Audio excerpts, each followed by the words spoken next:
the sands of time.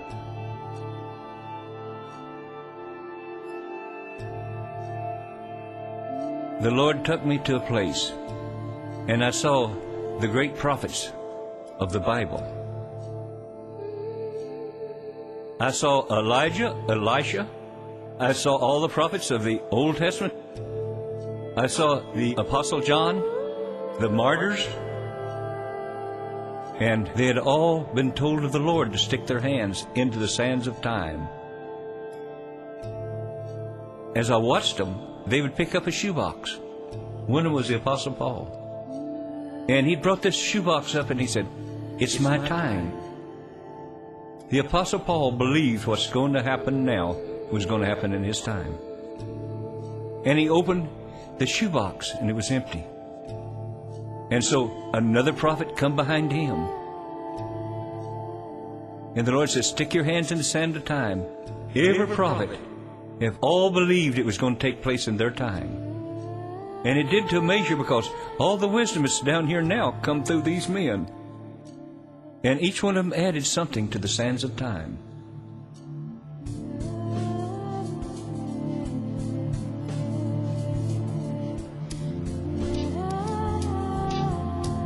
It came my time, and he said, "Put your hands in the sands of time and pull up the shoebox." And I said, "Why, Lord? Everybody else has done it."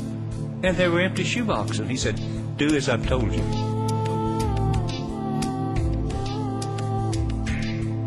So I put my hands in the sands of time and I put the shoebox up. And I opened it. And I was very shocked, for it had letters in it. And it said, "Greetings, you have been inducted into the army of God." But these white envelopes, these induction notices, they didn't have a stamp on it. And at this time, in the United States, if I remember right, it cost 11 cents, I believe, to mail a letter. And the Lord says, "I will mail these letters when it costs 20 cents to mail a letter." Well, nobody believed this. Because in the States at that time, nobody believed that stamps would ever go up again. For it had gone up from 3 cents to 11. But then on October the 13th of 81, it cost 20 cents to mail a letter. And the Lord said, everyone that was conceived, that was in the womb, or 9 months before, was literally the army of the Lord. The first would be leaders, and the second would be the greatest army that nothing could stop.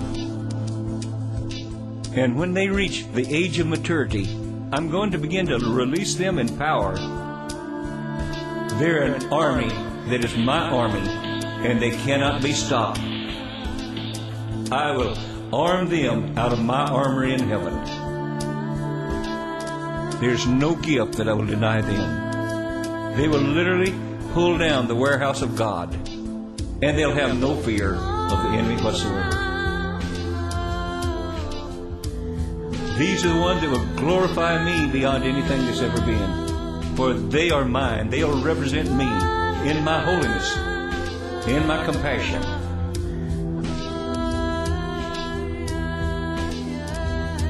And this is what's getting ready to happen. An army of youth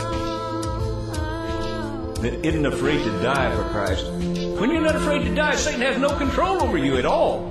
You become a holy terror to him. It's a lot easier to die for Christ than it is to live for him. They'll do even a greater thing. They'll live for him.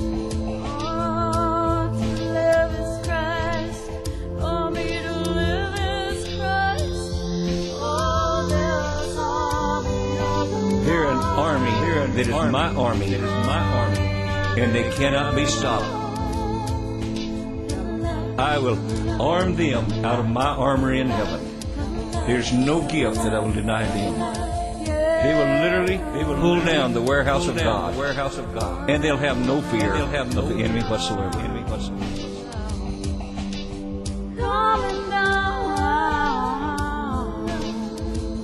For they are mine. They'll represent me in my holiness, in my compassion.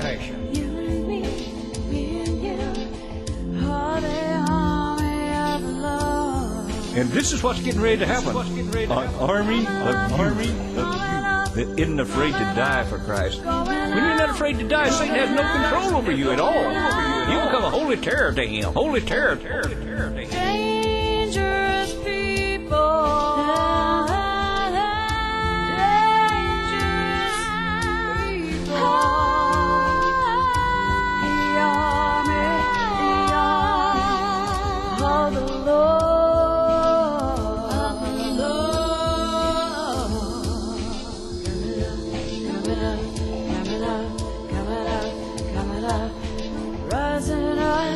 Rising up